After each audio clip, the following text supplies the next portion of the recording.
3, 2.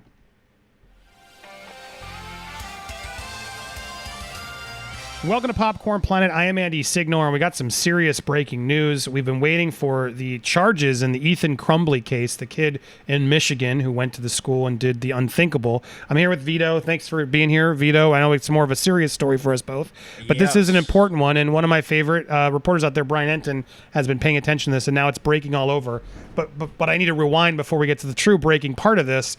First up, a few hours ago, Ethan's parents, Jennifer and James, were both charged with 4 counts of involuntary manslaughter. Crumbley is the alleged shooter at the Michigan school. Ethan was searching for ammo on his cell phone in class, and a teacher reported it. School called and emailed parents, but got no response. Detectives say Ethan's mom texted him, "LOL, I'm not mad at you. You have to learn how to not get caught." Morning of school, Ethan's teacher came across a note on the desk that contained a drawing of a gun pointed and words, "The thoughts won't stop. Help me." And a drawing of a person who was shot.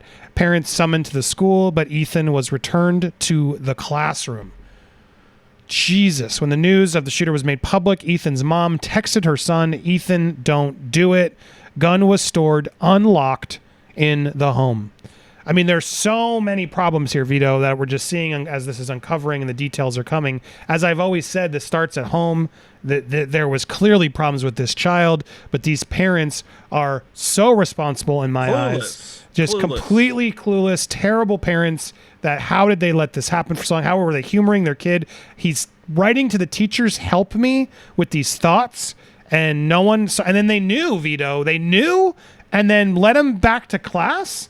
And then meanwhile, the parents are in said meeting, knowing all these issues, knowing they just bought him a weapon, which he gloatingly shared on Instagram. And the mom's responses are, "LOL, I'm not mad at you. Just learn how to hide it." This is terrible. Well, so as if this case couldn't get any worse, now Ethan Crumbley's parents are now missing as the police are searching for them.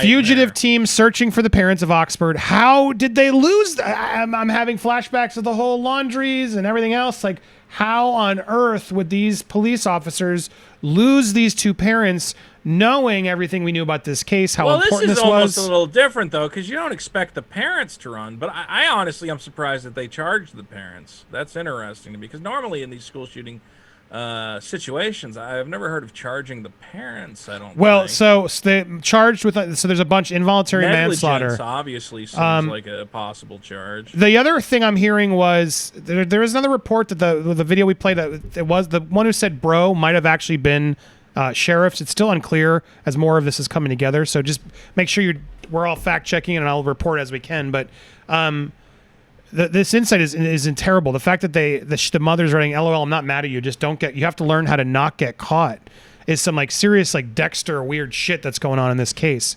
McDonald said school officials also met with James and Jennifer on the morning of the shooting about this drawing with the handgun. "The thoughts won't stop. Help me." I mean, as if that drawing bloody drawings is one thing. Putting a title on it, "The thoughts won't stop. Help me," to me warrants the kid going home or being something seriously in effect. Yeah, you gotta have a talk at that. I mean, you gotta have more than a talk. Especially, I mean, if you're the parent, you hear, "Hey, your kid's..." Now, I don't know if they had time to respond, it sounds like, because this was all the same day. Same morning. Then the teen was removed from class and brought into the office with his backpack. Jen and Jennifer, the parents, were told they were required to enter Ethan in counseling in the next 48 hours.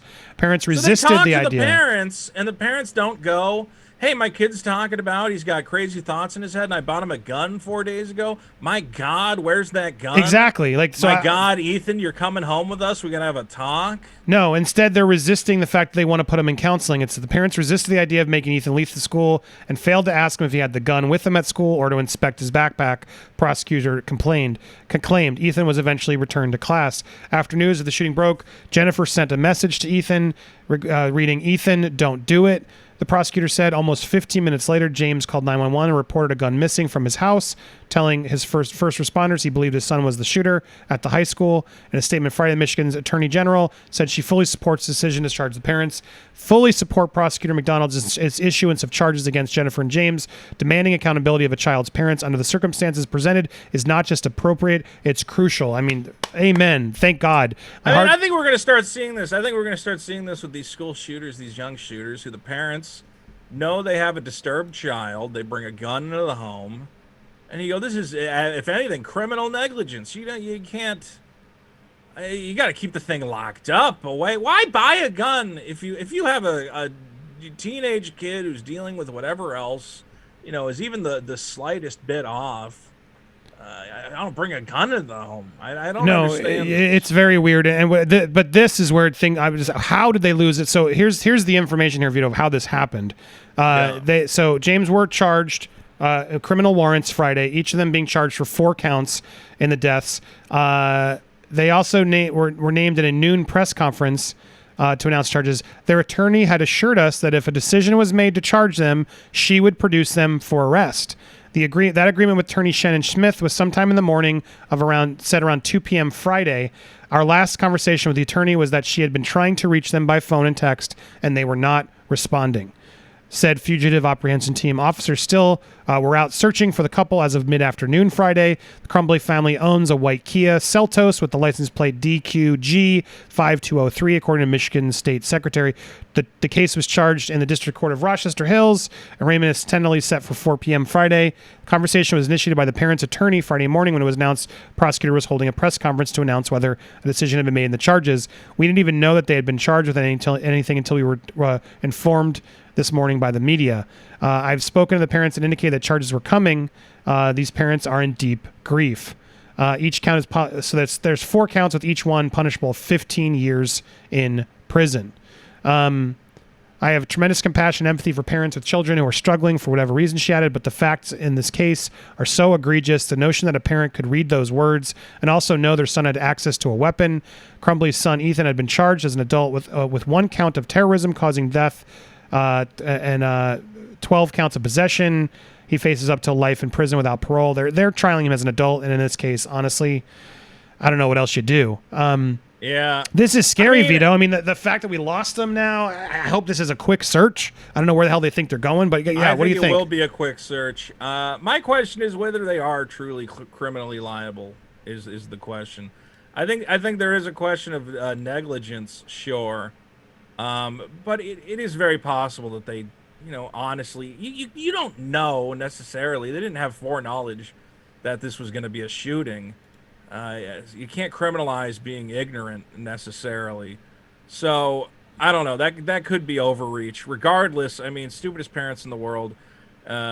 These families should, sue for wrongful death for them purchasing the gun for. I mean, at this point, it's like, I don't even know what you do as parents. I mean, I do see shades of Laundry, but this is even worse because it's just multiple victims, and you are unlike the Laundries. That I don't feel like they were. I have no idea what you would do. The Laundries weren't involved, and I feel like the demise of Gabby. I think they knew after the fact, and that's a parental choice that we've been wrestling with. But to be the parent of knowing your kid just went and did it to all these people, and then oh crap, we were supposed to do this, this, and this. It's just now a completely different mindset, and so I don't feel remorse for these parents the same, just because it's like, what were you doing? You were telling the kid to not to get away with it, not locking up your weapon, getting a 15-year-old weapon, and that he's showing off on Instagram.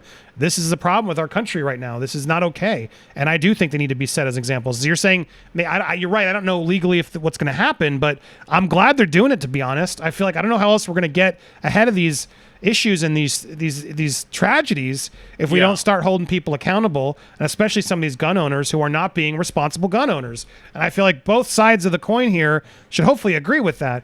Having firearms means you got to be responsible with them, and these parents were not. At the end of the day, I guess my point is charging them with homicide seems like overreach, because you'd have to be directly involved with. Well, that's what we were talking with the Alec Baldwin case too, which we talked. It's again negligence, involuntary. It's what it is. There are terms to do it where it's not your. So involuntary homicide could cover negligence. Is that? I mean, again, we're not lawyers. I'll get. It feels like there's a lot of steps removed there, but I can't imagine they would have charged as quickly as they did if they didn't feel confident in this case. And I feel like this one feels pretty clear cut. These parents are in trouble now.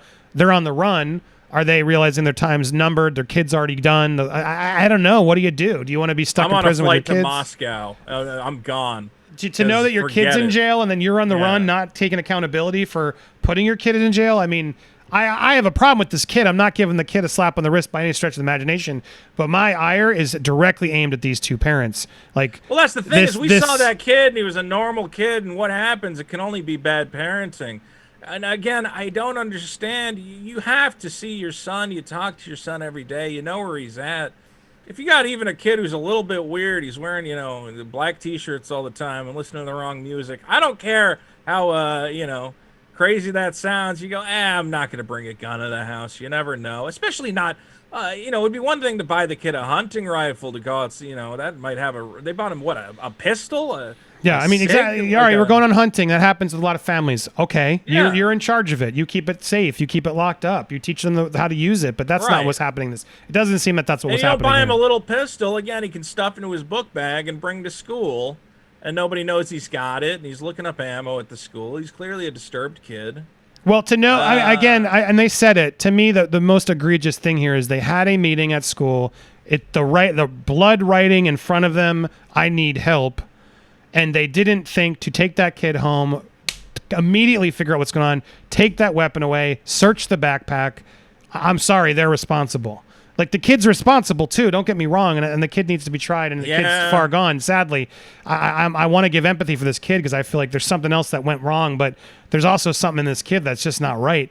But the parents, man, they really failed here, and it's on them. This is totally preventable.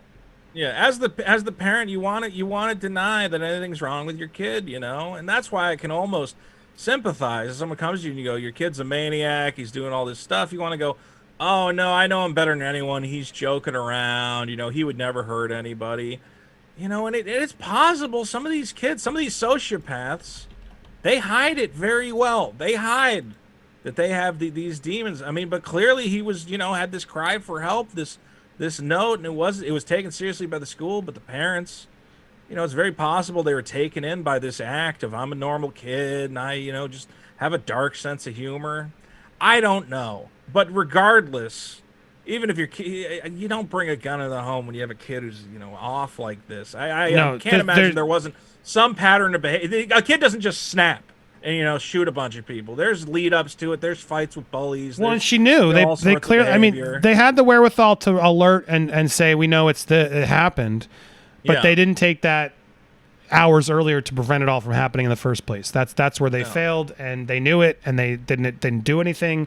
They resisted actually taking this seriously, and the fact that they're now on the run is like they were laughing it off. It's scary. It's frustrating. That's the breaking news we have today. We will keep you apprised on what's going on as these parents are now on the run, it seems. They're searching for them. We don't know. But keep your eyes for that Kia. Keep your eyes for these two.